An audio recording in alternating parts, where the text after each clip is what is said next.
Bonjour et bienvenue chers élèves dans cette capsule dans laquelle on va aborder les échanges gazeux. Et pour mieux comprendre ces échanges gazeux, on va rappeler deux choses. Tout d'abord, je tiens à préciser, à rappeler la composition de l'air. Et vous devez le savoir, donc vous pouvez rajouter ça dans vos notes de cours si c'est pas le cas.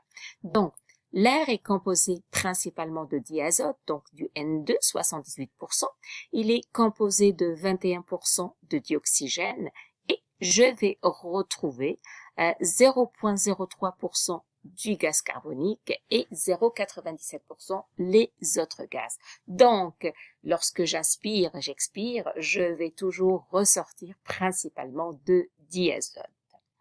Donc, pour mieux comprendre l'inspiration et l'expiration, on doit définir la pression. C'est quoi la pression? La pression est tout simplement, c'est la pression exercée par certaines molécules qui sont agitées sur la paroi de mon contenant. Donc, plus les particules vont être agitées, plus ma pression va être plus grande. Donc, si par exemple, je modifie le volume de mon contenant, que ce soit je l'augmente ou je le diminue, cela va entraîner une augmentation de la pression. Par exemple, si je prends ce contenant, et vous voyez, j'en ai un certain nombre de particules qui vont s'agiter, qui vont exercer une certaine pression. Et si je diminue mon volume, qu'est-ce qui arrive? Et je garde le même nombre de particules. Les particules vont bouger avec la même, on va dire, la même vitesse. Toutefois, comme ils ont moins de volume, donc ils vont frapper plus les parois, donc ils vont entraîner une pression plus grande. Donc, le principe de la pression, c'est celui qu'on va utiliser pour mieux comprendre les échanges gazeux. Voyons ça en détail. Donc, admettons, j'ai en fait un contenant dans lequel j'ai 3 particules ici, j'ai une certaine pression ici. Et à l'extérieur, j'en ai aussi la même pression avec un certain nombre de pressions. Donc, si j'augmente mon contenant, qu'est-ce qui arrive? Je vais avoir le même nombre de particules, mais dans un volume plus grand. Et cela entraîne quoi? Que mes particules vont bouger moins, ma pression va diminuer. Pour avoir un équilibre entre le milieu extérieur et le milieu intérieur, qu'est-ce que je dois faire? Je dois tout simplement faire rentrer plus de particules pour avoir la même pression. La même chose va se produire si, par exemple, au lieu que j'augmente mon volume, je vais diminuer mon volume. Qu'est-ce que ça fait? Donc, je vais avoir les mêmes particules dans un volume plus petit et cela va entraîner que ces particules vont frapper plus, cogner plus les parois. Donc, ça va augmenter plus la pression. Et pour équilibrer la pression, qu'est-ce que je dois faire? Je dois faire sortir des molécules à l'extérieur pour avoir un équilibre. Voyons maintenant comment cette notion va être responsable qui va expliquer l'inspiration et l'expiration. Donc, c'est quoi l'inspiration? L'inspiration est tout simplement, c'est qu'on a un muscle en bas, d'accord? Ce muscle, ça s'appelle le diaphragme. Lors de l'inspiration, ce muscle va se contracter. Et lorsqu'il va se contracter, il va, ainsi que les muscles des côtes, ils vont se contracter, il va entraîner une baisse. En fait, il va tirer les poumons vers le bas, ce qui va entraîner une augmentation du volume des poumons. Et lorsque le volume augmente, qu'est-ce qui arrive? Les particules de l'air qui se trouvent à l'intérieur sont les mêmes, la pression diminue et nous, on souhaite avoir toujours un équilibre entre le milieu extérieur et le milieu intérieur. Et pour équilibrer, qu'est-ce que je vais faire? Je vais faire rentrer l'air à l'intérieur. Et ça s'appelle l'inspiration. Donc, pour résumer les étapes de l'inspiration, comment ça fonctionne? Donc, le diaphragme et les muscles des côtes vont se contracter. Le volume des poumons, en conséquent, augmente et cela entraîne une diminution de la pression. Et pour contourner cette diminution de la pression à l'intérieur, je vais faire rentrer l'air à l'intérieur des poumons. Voyons maintenant l'expiration. L'expiration est à l'inverse. Ça veut dire quoi l'inverse? Ça veut dire que c'est que mes muscles de côte et de diaphragme vont se relâcher. Lorsqu'ils vont se relâcher, cela entraîne une diminution du volume des poumons et par conséquent, la pression à l'intérieur des poumons augmente et pour avoir l'équilibre, qu'est-ce que je dois faire? Je vais faire sortir l'air à l'extérieur. Donc, si je veux encore résumer, pour avoir une expiration, qu'est-ce que je dois faire? Tout simplement un relâchement du diaphragme ainsi que les muscles du sternum et des côtes, d'accord?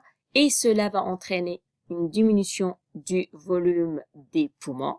Donc, la pression à l'intérieur de ces derniers va augmenter et pour équilibrer la pression entre le milieu intérieur et extérieur, je vais permettre à l'air de sortir de mes poumons. La capacité pulmonaire, on dit, elle est aux alentours de 4,5 litres. Comment ça? Tout d'abord, vous devez savoir que, peu importe, que ce soit j'essaie de faire une grande inspiration ou non, je vais avoir un volume résiduel. Ce volume résiduel, il va être toujours présent. Et ce volume, il est de l'ordre de 1,5. Il va être toujours dans nos poumons.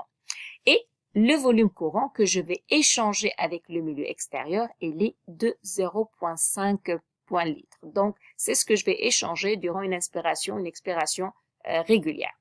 Mais durant une inspiration forcée, je vais être capable de faire rentrer 2,5 litres.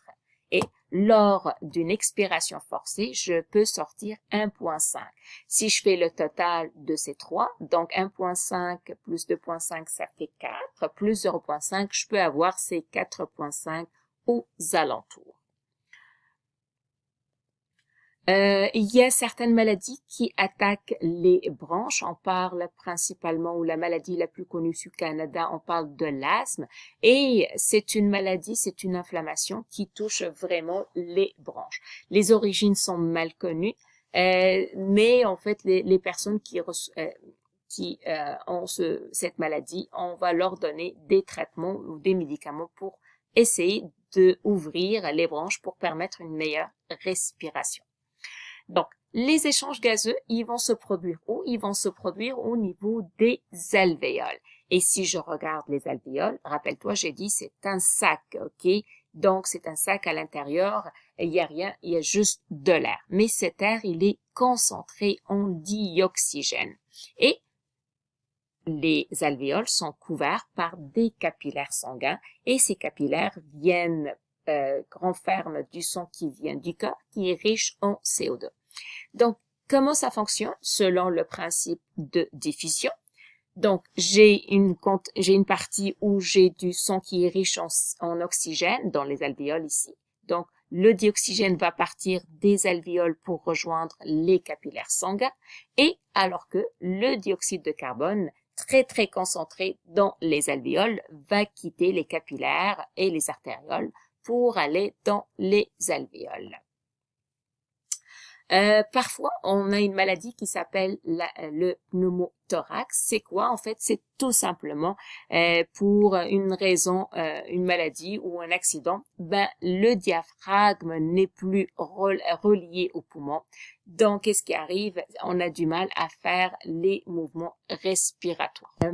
Lorsqu'on parle de respiration, généralement, on va parler d'alternance d'inspiration et d'expiration. Le cycle respiratoire, il est de 12 à 20 cycles par minute chez l'adulte et il est plus grand que ça chez un enfant. Parmi les maladies aussi qui touchent les poumons, on va parler de cancer des poumons. C'est le cancer le plus répandu.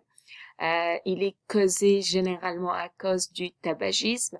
Généralement, il se manifeste par l'apparition des tumeurs au niveau des bronchioles et des branches. Et à chaque année, il y a à peu près 28 000 Canadiens qui développent cette maladie. Et avec ça, on a terminé les échanges gazeux au niveau des sacs alvéolaires et au niveau du système respiratoire.